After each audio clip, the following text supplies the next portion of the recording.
Bon, ok. On passe à l'exercice 3. L'exercice 3, c'est un exercice de probabilité, 4 points et demi. Donc, l'exercice a 1, 2, 3 questions. Dans la première question, on dit soit x et y, deux variables aléatoires réelles indépendantes de lois binomiales respectives BNP, BMP. Déterminer la loi de z égale à x plus y et reconnaître cette loi. Déterminer la loi de x, sachant z égale à t. Déterminer et reconnaître cette loi. Ensuite, il y a la question 3 qui a 3 sous-questions. Bon, on va commencer directement par la première question. Ici. Ok. Donc, on va faire ça ici. Donc, c'est l'exercice. Exercice 3. Ok, exercice 3. Donc, on dit, première question, x suit une loi binomiale de paramètre NP et y suit une loi binomiale de paramètre MEP. Ok. Et on dit que x et y sont indépendantes. Sont des variables aléatoires indépendantes. Donc, on pose z égale à x plus y. On dit de déterminer la loi de z.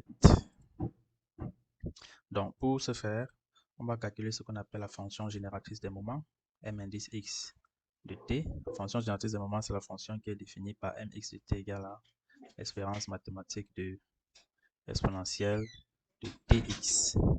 Alors, comme x et y sont des variables aléatoires discrètes, ça va être égal à la somme des k allant de 0 à n, puisque x, c'est une loi binomiale de paramètre np, de exponentielle de tk fois p de x égale à k. Donc ici, on a utilisé le théorème de transfert. Donc, en guise de rappel, on peut rappeler que si x est connu, c'est-à-dire si une variable aléatoire est connue, c'est-à-dire on connaît la loi d'univers image, alors l'espérance mathématique de g de x, si g c'est une fonction continue, est égale à quoi? Somme des g de x fois p de grand x égale à x, avec x qui appartient à x d'oméga, à l'univers image de x.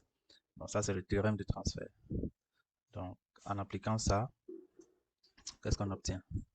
On obtient que la fonction génératrice des moments de la loi binomiale va donner somme k allant de 0 à n, exponentielle de tk, combinaison de k dans np puissance k, 1 moins p puissance n moins k.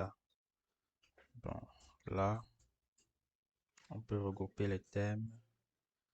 Somme k allant de 0 à n, combinaison de k dans n, de p fois exponentielle de t, de tout à la puissance k.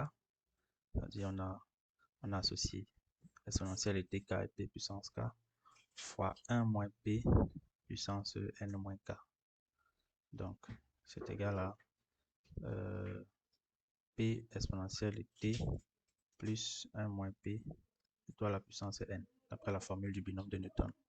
Parce que la formule du binôme de Newton, si on peut rappeler ça, ça dit que a plus b puissance n est égal à la somme des combinaisons de k dans n, k allant de 0 à n, a puissance k, b puissance n moins k. Donc voilà la fonction génératrice des moments de la loi binomiale. Ok, donc on a mx de t est égal à p exponentielle de t plus 1 moins p tout puissance n. Forcément, on aura aussi la fonction génératrice des moments de y qui serait égale à p exponentielle de t fois plus 1 moins p, là maintenant la puissance m. Très bien. Donc maintenant, pour déterminer la loi de z, on va utiliser la propriété des fonctions génératrices de moment qui dit que si deux variables aléatoires x et y sont indépendantes, alors la fonction génératrice des moments de la somme de ces deux variables aléatoires est égale au produit des fonctions génératrices des moments, mx de t fois my de t. Donc, ça veut dire que la fonction génératrice de moment de z est égale à la fonction génératrice de x plus y, qui est égale à mx de t fois my de t, qui est égal à p exponentielle de t plus 1 moins p, tout à la puissance n, fois p exponentielle de t plus 1 moins p puissance m. Donc, c'est égal à quoi? Ça ressemble à une expression du type a puissance n fois a puissance m, qui est égal à a puissance m plus n. Donc, ça va donner p exponentielle de t plus 1 moins p, tout à la puissance m plus n, c'est mz de t. Et vous voyez que ça, c'est la forme de la fonction génératrice de moment d'une loi binomiale. Et les paramètres sont donnés. Ça veut dire que z suit une loi binomiale de paramètres m plus n et p. Donc, voilà comment il fallait résoudre cette première question. Donc, si on passe à l'autre question, à la question 2, qui est plus haut. Ok. Deuxième question. On va agrandir. Deuxième question. Déterminer la loi de x sachant z égale à t avec t est un antinaturel et reconnaître cette loi. Donc, pour déterminer cette loi, on va trouver d'abord l'univers image. Ensuite, on va calculer la probabilité d'un événement élémentaire. Donc, ça, c'est la première question. Deuxième question. Donc, deuxième question. On cherche la loi de x sachant z égale à t avec t qui est un entier naturel. Ici, il faut remarquer que quand on écrit x sachant z égale à t, c'est encore comme si on écrivait, c'est encore la même chose que x sachant x plus y égale à t. D'accord? Donc, ça veut dire que l'univers image de x sachant z égale à t de oméga, son univers image, c'est égal à quoi? Quelles sont les valeurs possibles de x sachant que x plus y c'est t? C'est l'ensemble 0, 1, 2, 3, 4, jusqu'à n, jusqu'à t autant pour moi, jusqu'à t. Alors, pourquoi jusqu'à t? Tout simplement parce que si x prend une valeur plus grande que t, alors x plus y ne peut pas être égal à t. Donc, x plus y sera déjà plus grand que t, puisque y est à valeur positive. La plus petite valeur de y, c'est 0. Pareil pour celle de x. Donc, c'est ça.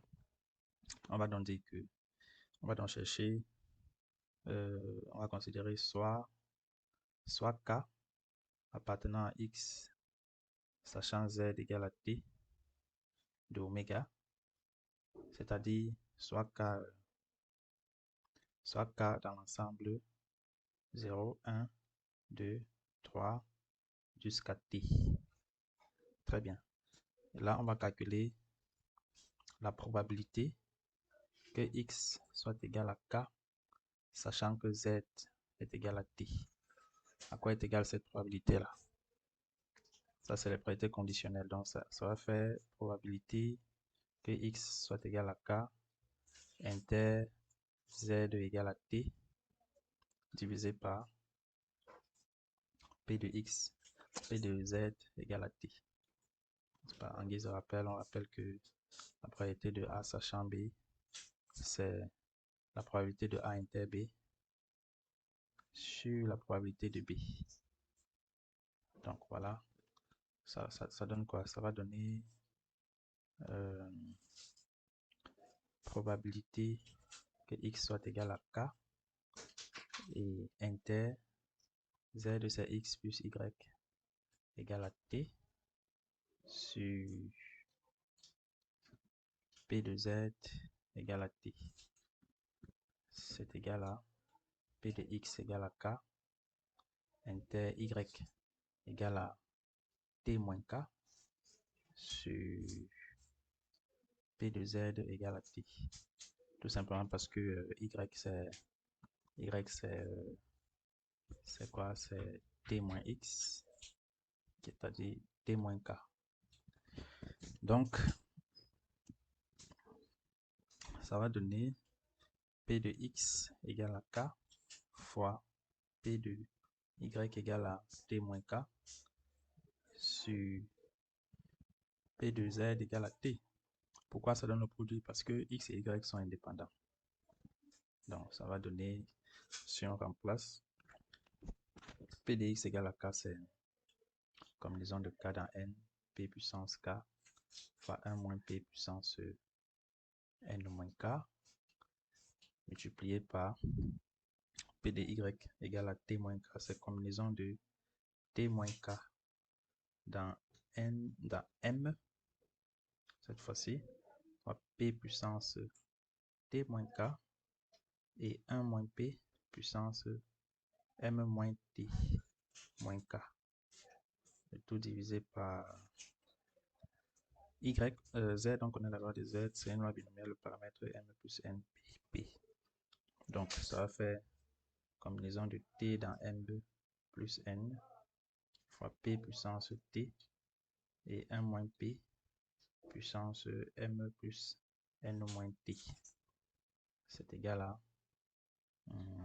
on peut regrouper les termes, combinaison de K dans N fois combinaison de T moins K dans M fois P puissance K plus T moins K fois 1 moins P puissance N moins K plus M moins T moins K.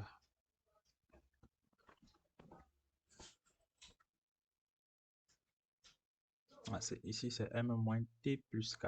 C'est plus ici. Donc, plus K. Tout divisé par combinaison de T dans M plus N fois P puissance T 1 moins P puissance M plus N moins T. Ok. Donc, ça va donner combinaison de K dans N, combinaison de T moins K dans M sur combinaison de T dans M plus N. Parce que il y aura les éléments qui vont se simplifier là. Ok. Donc, on a par exemple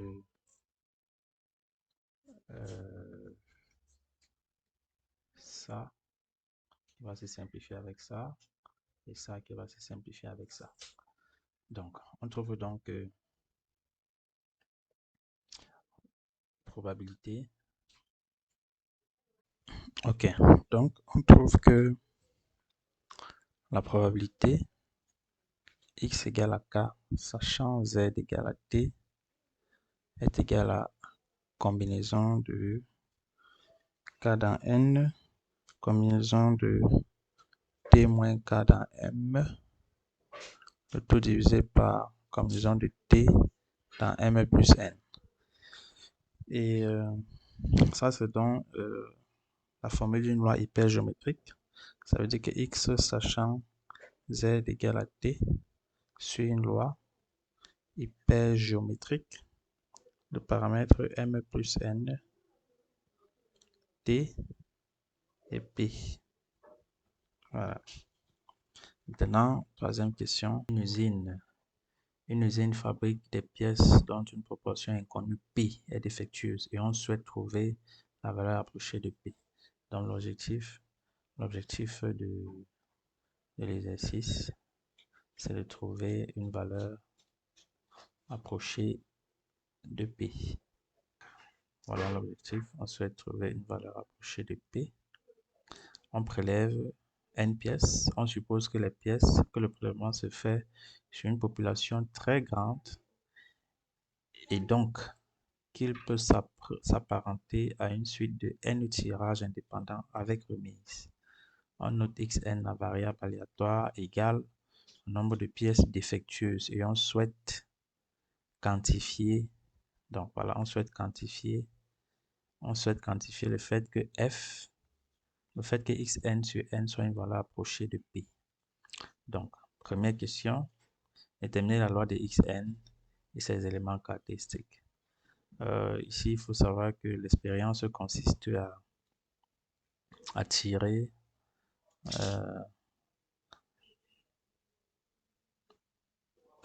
des boules de manière à atteindre un nombre qui permet de conclure que ce ratio Xn sur N soit une approximation de P. Et il y a une hypothèse forte qui a été faite. Ils ont dit, on suppose que le prélèvement se fait sur une population très grande. Voilà. Ça veut dire qu'on est affaire à... C'est comme si à chaque fois qu'on fait le prélèvement, on a l'impression d'être dans un tirage indépendant avec remise. Donc, ça sont les conditions d'une loi binomiale. C'est-à-dire, on tire, on répète une même expérience plusieurs fois de manière indépendante. Donc, la question 3. Question 3. Petit a. On peut conclure directement que Xn suit une loi binomiale de paramètre NP. Tout simplement. Le paramètre NP, c'est pour la première question. Maintenant, la deuxième question. On dit démontrer que pour tout epsilon positif, on a cette relation, cette inégalité dans la probabilité que valeur de Xn sur N moins P dépasse epsilon est au plus égal à 1 sur 4n epsilon carré. Donc, on va démontrer ça rapidement. Ok.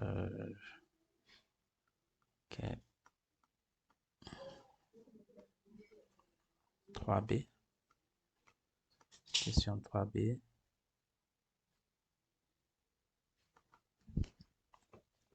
Donc, 3 petit b. On veut montrer que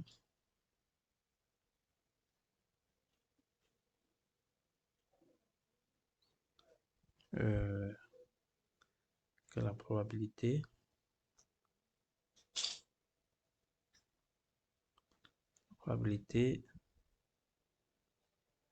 que valeur absolue de Xn sur N moins P dépasse epsilon est au plus égal à 1 sur 4n epsilon au carré. Donc, pour démontrer ça, on va utiliser un théorème très important qu'on appelle le théorème de l'inégalité de Bien-Aimé-Tchebychev. Donc, on peut rappeler ça très rapidement. Donc, rappel, c'est l'inégalité de Bien-Aimé-Tchebychev.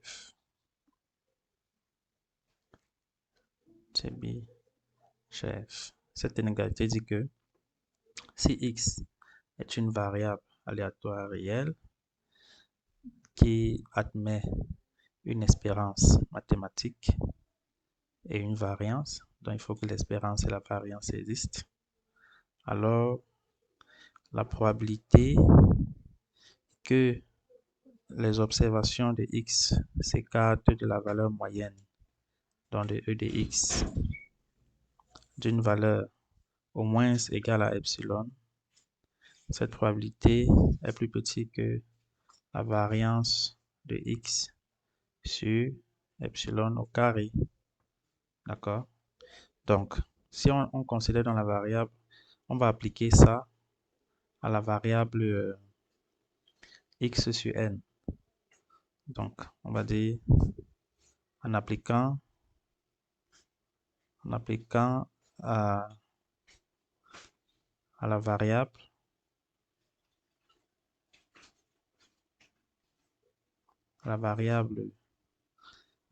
x sur n, qu'est-ce qu'on a? Donc, on a d'abord l'espérance mathématique de xn sur n. Alors, l'espérance mathématique est une application linéaire, c'est 1 sur n fois l'espérance mathématique de xn. Alors, on sait que xn suit une loi binomiale, ça va faire 1 sur n fois l'espérance mathématique d'une loi binomiale, c'est np, c'est égal à p. D'accord? Et si on calcule aussi la variance de xn sur n, la variance d'une forme quadratique, ça va faire 1 sur n carré fois variance de xn. Or, xn sur une loi binomiale de paramètre np, donc ça va faire 1 sur n carré multiplié par np fois 1 moins p. Donc, ça va faire p facteur de 1 moins p, tout divisé par n.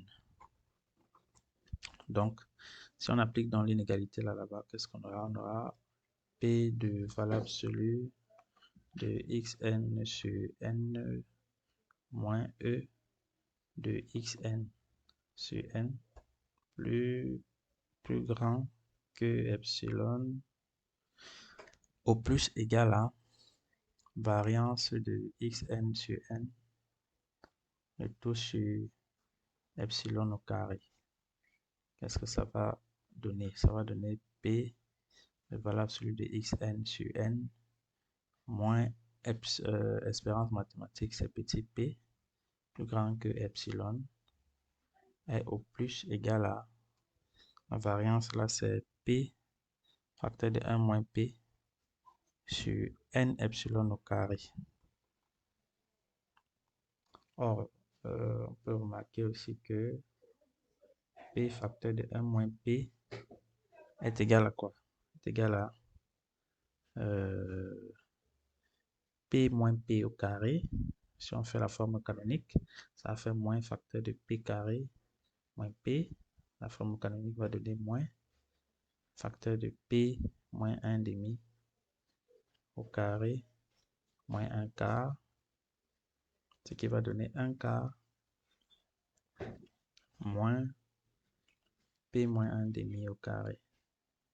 Voilà. Et ça, c'est plus petit que 1 quart. Car moins facteur de p moins 1 demi au carré est négatif. Maintenant, ça veut donc dire que on a probabilité que valeur absolue de xn sur n moins p au moins c'est égal à epsilon est plus petit que p facteur de 1 moins p sur n epsilon au carré qui est plus petit que 1 quart sur n epsilon au carré, c'est-à-dire 1 sur 4 n epsilon au carré. Donc, ça démontre la question. Maintenant, la dernière partie petit c. Petit c, dans le sujet, on dit à partir de quel volume de pièces prélevées est-il possible d'approximer le ratio xn sur n par p à 10 puissance au moins 2 près avec une probabilité de au moins égale à 95%. Dans d'autres termes, on dit trouver n, une autre manière de comprendre la question, telle que la probabilité que xn sur n soit une valeur approchée de p à 10 puissance moins 2 près, donc f égale à 10 puissance moins 2, soit au moins égal à 95%, donc supérieur égal à 95%. Donc, on dit de trouver n pour qu'on ait cette inégalité vraie. Donc, trouver le nombre de pièces à tirer pour que le ratio si xn sur n soit une valeur approchée de p à 10 puissance moins 2 près, avec 95% de chance. Bon, pour répondre à ça,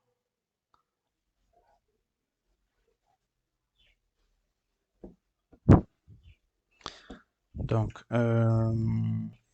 il s'agit de trouver n pour que la probabilité que xn sur n soit une valeur approchée de p à 10 puissance au moins 2 près, c'est comme ça que ça s'écrit, soit au moins égal à 95%. Donc, trouver n, on doit trouver n, ou encore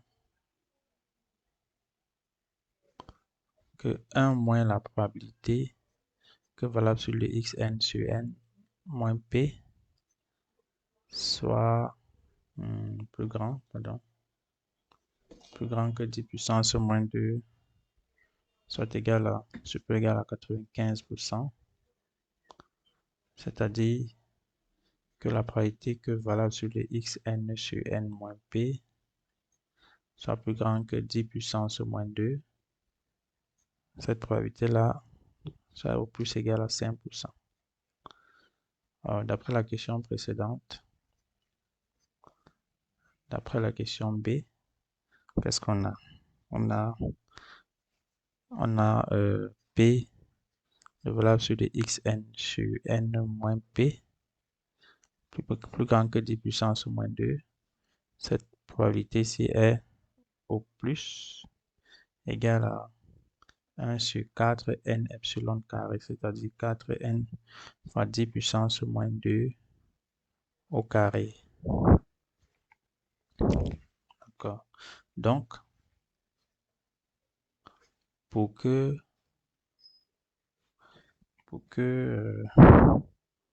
ou bien pour avoir, si vous voulez, pour avoir P de valable sur le de xn sur n moins P plus grand que 10 puissance moins 2 inférieur ou égal à 5%. Donc, pour que ceci soit inférieur à 5%, comme c'est déjà inférieur à 1 sur 4n 10 puissance moins 4, il suffit que euh, 1 sur 4n fois 10 puissance moins 4 soit inférieur ou égal à 5%. Donc, quand on va résoudre, ça va donner 4n supérieur ou égal à 10 puissance 4 sur 0,05.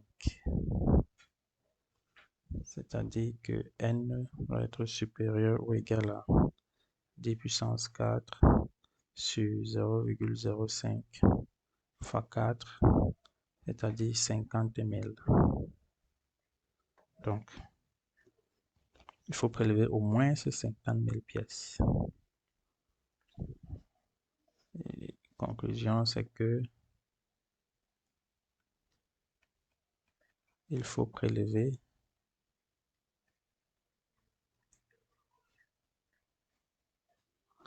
au moins 50 000. D'accord? Pour avoir 95%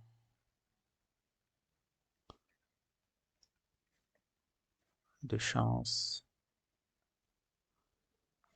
que xn sur n soit une valeur approchée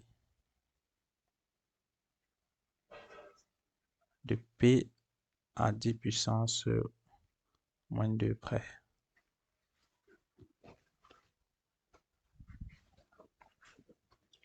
Ça achève dans l'exercice 3. Il manque dans le dernier